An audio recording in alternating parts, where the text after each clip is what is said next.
Hello, loves! Welcome to my channel. This is your Tita La Cochera, Love Miss Rowan.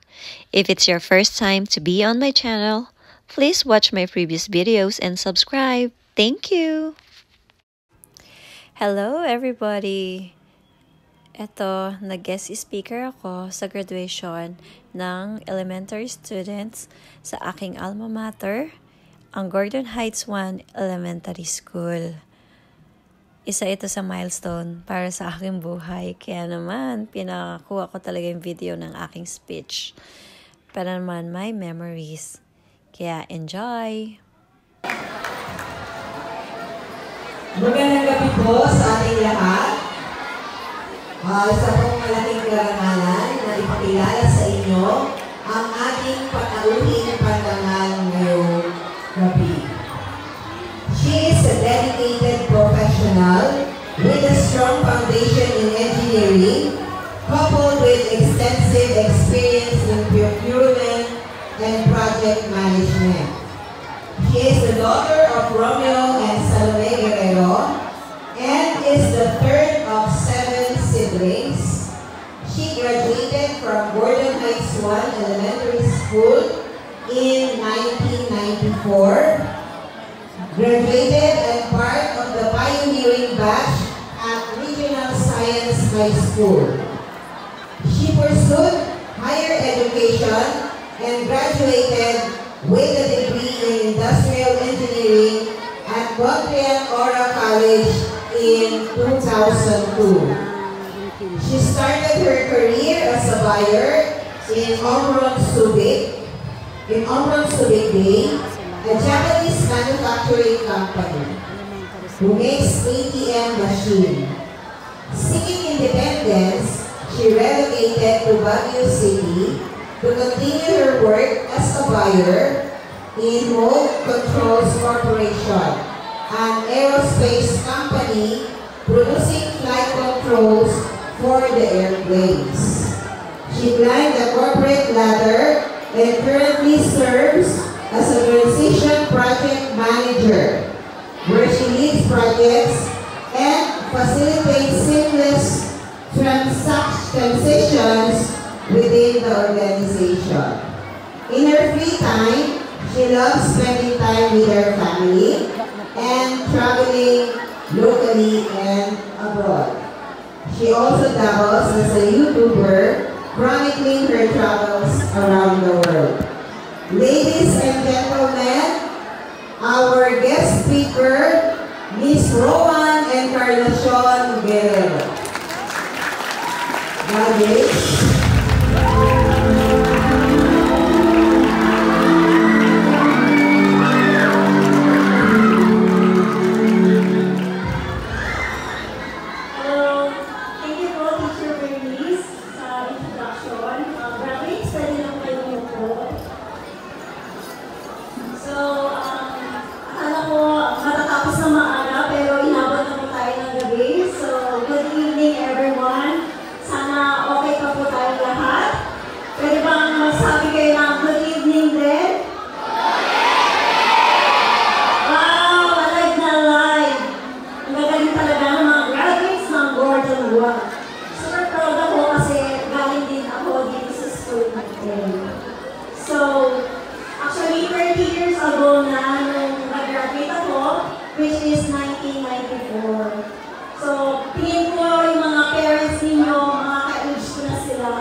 Kasi finally, nag-graduate na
school life.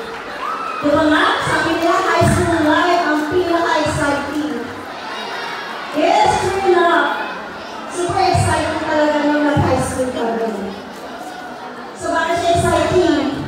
Kasi may JS prom na. Di ba? Pwede na mag-date. The parents, ano. And then, andyan na rin yung time na sabi nga ikat etchy, yung iba ilipat sa Foreign High School, yung iba naman for sure, ilipat na dyan sa St. Joseph, Columban. Actually, very exciting na makalipat din sa ibang school kasi marami kayong namingin sa ibang tao. And then, yun, magkakaroon na rin kayo ng mga bagong crush.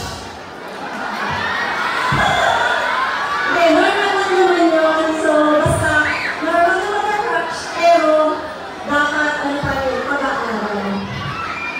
So, yun lang, palakpakan muna natin mga sarili natin kasi deserve nyo ngayong gabi ito. Deserve nyo mga graduates, mga parents, at ang mga teacher. So, ngayon ang tanong ko sa inyong mga graduates, ready na ba kayo for high school? Is it a yes, no? Yes! Of course! Siyempre, masaya ang high school. Ibig sabihin yan, mas malaki na yung allowance.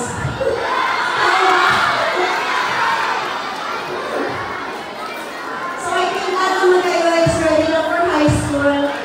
Siguro ang mabibigay ko lang sa inyo na parang tayo or reminder para maging successful din kayo. Di ba nga kayo tayo sa mga hashtag? So hashtag number 1 for our life hacks is, ito number 1, respect and obey our parents or guardian. So, kung saan man kayo mapunta, bawalin niyo yung respeto. Dapat laging nandyan sa inyo. Respect niyo yung mga magulang niyo, yung mga guardians niyo, mga teacher niyo, and even yung mga kaklase niyo. So, importante yun. Dapat mawala ang respeto sa lahat. And then, kung naging high school na, siyempre, dapat ang best friend niyo pa rin is yung mga magulang niyo. I know may mga friends kayo, pero iba pa rin yung malapit kayo sa inyong mga magulang. So, respect and be open to your parents. And then second, like hack number 2, dahil nasa modern age na tayo, meron tayong mga technology. Use social media in motivation. Di ba lahat tayo ngayon may mga Facebook, may mga TikTok account, may iba may mga YouTube. So, ang request ko lang sa inyo, do not abuse the power of technology. Make sure na kapag ginamit yung social media, please do not bully someone or even spread fake news. So, yun yung dapat yung isaalang-alang when you use social media. Actually, very lucky kayo kasi nung panahon namin, wala pang cellphone, wala pang Google, wala pang computer. Pumunta kami sa Maliit Park para lang mag-check ng mga assignments namin. Pero ngayon, at least you have the computer, pwede nyo lang tanungin agad sa Google, pero make sure na kayo pa rin gumawa ng mga assignments, but puro AI or Google. So,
importante, mag-aral at magkaisa para sa bagong Pilipinas. The success of our country is in your hands. Kaya ang team ng ating graduation ay, anong team ng graduation?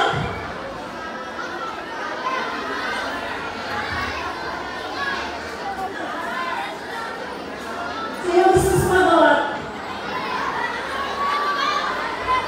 Ano ang team ng ating graduation for today? Yan.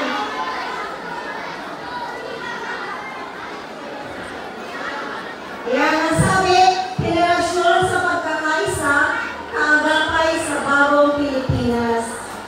We want you, the next generations, to unite and work together for the new Philippines. So remember na yung unity, it does not mean uniformity. It means respecting and celebrating our differences while working towards common goal. Ibig sabihin naman, pwedeng hindi tayo pare-parehas ng decision, pero at the end of the day, we will work together to achieve yung kung ano man yung dapat para sa amin.